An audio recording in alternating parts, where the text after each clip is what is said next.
அயனார் துணையில அடுத்து என்ன நடக்க போகுதுன்னு வாங்க பார்க்கலாம். சோழன் ரொம்ப ஆவேசமா வெளியே வந்து இதுல இருந்த பணத்தை யார்டா எடுத்த அப்படின்னு சொல்லி சோழன் கேட்கவோ, நான் தாண்டா எடுத்தேன், இதுல இருந்த பணத்தை நான் தான் எடுத்தேன். அங்கே 50,000 கேட்டாங்க, எங்ககிட்ட ஆளு கையில இருந்ததே அந்தான்னு 30,000 கிட்ட தான் இருந்துச்சு. அதுல இருந்த பணத்தை எடுத்து தான் மொத்தமா 50,000 கொடுத்து உன்னை வெளியே கொண்டு வந்தோம். இல்லைன்னா நீ உள்ள உட்காந்து களி தின வேண்டியதா அப்படின்னு சொல்லி பாண்டியன் சொல்லவும், இதுல இருந்த பணத்தை என்னைய கேட்காம ஏன்டா எடுத்த அப்படின்னு சொல்லி சோழன் கேட்கவும், டேய் லூசாடா நீ, உனைய கேட்காம எடுத்தேன்னா நீ தான் ஜெயில இருக்கே, உன்னை கேட்டு எப்படி எடுக்கிறது? அந்த நேரத்துல எங்களுக்கு தோணுது எல்லாமே உன்னை எப்படியாவது வெளியே கொண்டு வரணும், அது மட்டும்தான் தோணுச்சு. எங்க கிட்டையும் கையில காசு இல்ல, அண்ணன் கிட்டையும் கம்மியா தான் பணம் இருந்துச்சு. அவங்க பணம் தரேன்னு தான் சொன்னாங்க, அண்ணன் தான் பணம் கொடுக்க வேணாம் அப்படின்னு சொல்லிருச்சு. வீட்டுல அந்தாந்தான் தேடி பார்த்ததுல உன்னுடைய பேக்ல இந்த பணம் இருந்துச்சு. சரி ஏதோ நீ சேர்த்து வச்சிருக்க போல, இப்படி ஆத்திர அவசரத்துக்கு யூஸ் பண்ணிக்கலாம் அப்படின்னு சொல்லி அதான் எடுத்துட்டு வந்தேன். இப்ப அதனால என்னடா, அந்த பணத்தை கொடுத்து உன்னை தானடா வெளியே கூட்டிட்டு வந்திருக்கு. என்னமோ நான் எடுத்துட்டு போய் செலவு பண்ணினா இல்ல அண்ணன் எடுத்து செலவு பண்ணிச்சா? யாருமே எடுத்து செலவு பண்ணல, உன்னை வெளியே தானே கூட்டிட்டு வந்திருக்கு. உன்னை வெளியே கூட்டிட்டு வரலனா நீ கம்பி எண்ணிக்கிட்டு இருக்க வேண்டியதான் அப்படின்னு சொல்லி பாண்டியன் சொல்லவும், பரவாயில்லடா நான் ஜெயிலே கடந்தாலும் பரவாயில்ல, வெளியிலயாவது கடன் வாங்கியிருக்க வேண்டியதான். அப்படி இல்லைன்னா என்கிட்ட வந்து வந்தே இல்ல, என்னைய பார்க்க வந்தே ஸ்டேஷனுக்கு, அப்ப என்கிட்ட சொல்லி இருக்கலால, இந்த மாதிரி நீ பணம் வச்சிருக்கடா, அதை எடுக்கலாமா வேணாமா, நீ என்கிட்ட ஒரு வார்த்தை கேட்டிருக்கலால அப்படின்னு சொல்லி சோழன் சொல்லவும், நிலா பார்த்தா சோழனையே பார்த்துக்கிட்டு இருக்காங்க. நிலா சோழனையே பார்த்துக்கிட்டு இருக்காங்க. என்ன இவர் இப்படி பேசிக்கிட்டு இருக்காரு, இவரை வெளியே கொண்டாந்துருக்கோம், இதெல்லாம் அவருக்கு தெரியல, ஆனா இவருடைய பணத்தை இவர்கிட்ட கேட்காம எடுத்ததுதான் இவருக்கு தப்பா தெரியுது அப்படின்னு சொல்லி நிலா நினைச்சுக்கிட்டு இருக்காங்க. சோழன் பாண்டியனுடைய சட்டையை பிடிச்சு மறுபடியும் அடிக்கிறாரு. நிலாக்கு பார்த்தா கோவம் வந்துருது. போதும் நிறுத்துங்க, அவர் மேல இருந்து கையெடுங்க அப்படின்னு சொல்லிட்டு நிலா சொல்லவும், சோழன் மறுபடியும் கேட்காம ஏண்டா எடுத்த அப்படின்னு சொல்லி மறுபடியும் சட்டையை பிடிச்சு மறுபடியும் சண்டைக்கு தான் போறாரு.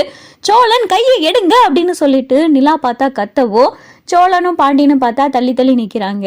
இப்ப என்ன உங்களுக்கு பிரச்சனை? அந்த பணத்தை எடுத்ததான பிரச்சனை, இருங்க அப்படின்னு சொல்லி நிலா பார்த்தா உள்ள விறுவிறுன்னு போயிட்டு அவங்க கிட்ட கையில இருந்து 20,000 எடுத்துட்டு வந்து, இந்தாங்க அதுக்கான பணத்தை கொடுத்தாச்சு, போதுமா? இந்த பணத்தை கொடுத்து தாங்க உங்களை வெளியவே கூட்டிட்டு வந்தோம், இல்லைன்னா விட மாட்டேன்னு சொல்லிட்டாங்க, எஃப்ஐஆர் போட்டுருன்னு சொல்லிட்டாங்க. ஜெயில இருந்தீங்கன்னா உங்களுடைய லைஃபே ஸ்பாயில் ஆயிரும், அதெல்லாம் உங்களுக்கு தெரியல.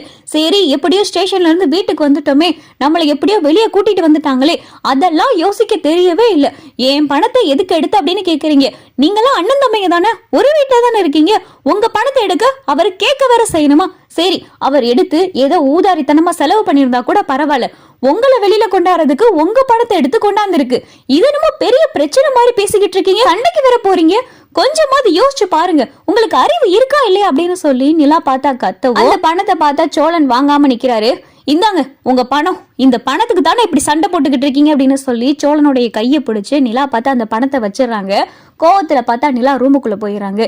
ஏண்டா சோழா அப்படி பண்ணிக்கிட்டு இருக்க, கொஞ்சமாவது புரிஞ்சுக்கிற வேண்டியதானடா, அப்படி என்னடா அந்த பணத்துல உனக்கு அப்படின்னு சொல்லி சேரன் கேட்கவோ, அண்ணே அது ஒண்ணும் இல்லண்ணே, அவளுக்காக பைக் வாங்குறதுக்காகத்தானே அந்த பணத்தை நான் வச்சிருந்தேன்.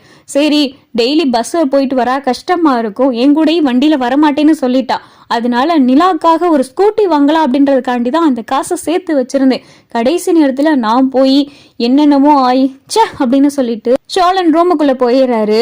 சரி டே பாண்டி விட்றா, அவனை பத்தி தான் உனக்கு தெரியல, அதான் சொல்லிட்டால அந்த காசை எதுக்கு வச்சிருந்தான்னு, நிலாக்கு ஸ்கூட்டி வாங்குறதுக்காக வச்சிருந்திருக்கான், நிலாக்கு சர்ப்ரைஸ் பண்ணி ஏதோ பண்ணலாம்னு நினைச்சிருந்திருக்கா, கடைசி நேரத்துல அந்த பணம் இப்படி செலவானதுனால ஏதோ கோபப்பட்டான், விட்றா பாண்டி அப்படின்னு சொல்லி சேரன் சொல்லவும், சரிண்ணே பரவாயில்ல, இது என்ன இன்னைக்கு நேத்தா நடக்குது, இவன் இப்படி கத்துறது, என்னை சட்டையை பிடிக்கிறதும், நான் அவனை கத்துறதும், அவன் சட்டையை பிடிக்கிறதும், சரி விடுனே நீ இதை பெருசா எடுத்துக்கிறது போ அப்படின்னு சொல்லி பாண்டியனும் போயிடுறாரு.